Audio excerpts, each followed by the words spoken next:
मंजलपुर विधानसभा उपचुनाव कल 2.19 लाख वोटर अपने वोट का इस्तेमाल करेंगे। चुनाव प्रक्रिया 260 पोलिंग स्टेशनों पर होगी। बहुमत से स्कूल में ईवीएम भेजने की प्रक्रिया की गई। कलेक्टर ने घटनास्थल का मुआयना किया।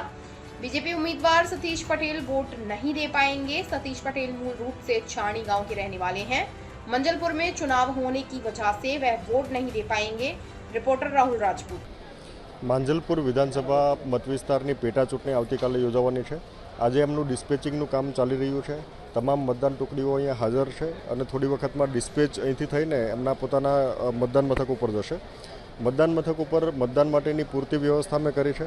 ખાસ કરીને તમામ સ્થળો ઉપર સાથી સહાયક અને વોલ્યુન્ટિયર્સ રાખ્યા છે।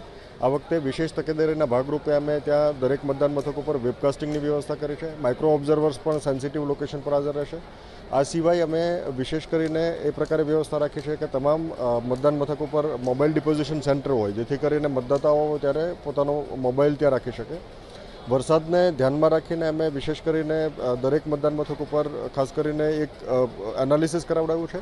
જે મતદાન મથક ઉપર વધારાની આવશ્યકતા હોય, કોઈ મતદાન મથક ઉપર પાણી ભરાવાની શક્યતા હોય અથવા આજુબાજુના ભાગમાં એક્સેસ માટેના પ્રશ્નો હોય, ત્યાં તમામ જગ્યાએ ટીમ મારફતે કામ કરવામાં આવ્યું છે।